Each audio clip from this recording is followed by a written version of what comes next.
പക്ഷെ പ്രിയ ജനമേ, ഞാൻ ടാക്സുമായിട്ട് നിങ്ങൾ വരുന്നു.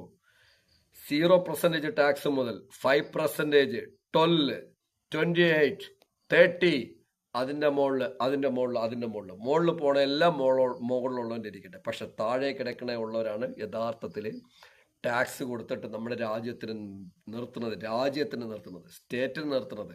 ഈ പൈസ എല്ലാം കൊള്ളയടിച്ചുകൊണ്ട് പോയിട്ട് നിങ്ങൾക്ക് എന്ത് കിട്ടുന്നു?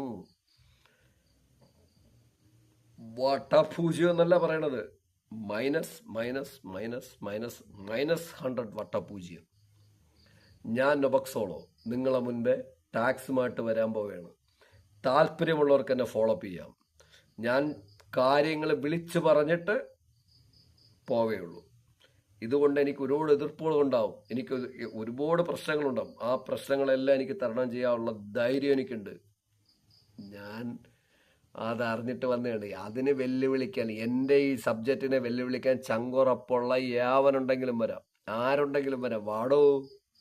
വാടോ, ഞാൻ ജനത്തിന് വേണ്ടി വെല്ലുവിളിക്കണേ. ഞാൻ ഈ ജനത്തിന് വേണ്ടി വെല്ലുവിളിക്കണേ, ടാക്സ് അടയ്ക്കണ ജനത്തിന് വേണ്ടി വെല്ലുവിളിക്കണേ. അത് ഏതും ആരായാലും വരാം. ഞാൻ സൂചിപ്പിക്കണേ, പ്രിയ ജനമേ, നിങ്ങൾ ടാക്സ് അടയ്ക്കണുണ്ടേ. ഞാൻ അതുകൊണ്ട് ഏറ്റവും ലോക്കൽ, ഒരു ആക്ടിവിറ്റീസ് ഇല്ലാത്ത ഒരു ജനം 40 ലക്ഷം രൂപ ടാക്സ് അടയ്ക്കുന്നുണ്ട് ഒരു ആയുസിൽ. അതിന് മുകളിലുള്ളത് 60 ലക്ഷം അടയ്ക്കുന്നുണ്ട്. ഇത്തിരി നല്ല ആക്ടിവിറ്റീസും എല്ലാം ഉള്ളവരാണെങ്കിൽ 90 ലക്ഷം അടയ്ക്കുന്നുണ്ട്. നല്ല ആക്ടിവിറ്റീസ് ഉള്ളത് 1,20,00,000 രൂപ അവന്റെ ആയുസ് മൊത്തം അടയ്ക്കുന്നുണ്ട്. ഇതെല്ലാം അടച്ചിട്ട് ഈ സ്റ്റേറ്റിൽ നിന്ന് നിങ്ങൾക്ക് എന്ത് പ്രൊട്ടക്ഷൻ കിട്ടുന്നു? ഒന്നും കിട്ടുന്നില്ല. എന്നിട്ട് നിങ്ങൾ റോഡിൽ തലയടിച്ച് വീണാൽ, നിങ്ങൾക്കൊരു ഇഞ്ചുറി വന്നാൽ, നിങ്ങൾക്കൊരു എന്ത് പറയുക, നിങ്ങൾ ഒറ്റപ്പെട്ടു പോയാൽ, നിങ്ങൾക്ക് ഫാമിലി സ്ട്രഗിളിങ് വന്നാൽ, അല്ലെങ്കിൽ എന്താവട്ടെ, എന്ത് സ്ട്രഗിളിങ്ങിൽ വന്നാലും നിങ്ങളെ കയ്യിൽ വച്ച് ഒരു 7 സ്റ്റാർ ഹോട്ടലിൽ വച്ച് നോക്കും പോലെയാണോ നോക്കണേ? ഇല്ല. 5 കിലോ അരി, 3 കിലോ അരി, 2 കിലോ അരി, റേഷൻ കട, ഇനി മുമ്പിരുന്ന കണക്കിന് എന്തെങ്കിലും നക്കാപ്പിച്ച എല്ലാവരും മാറി വന്ന ഓരോരുത്തരും.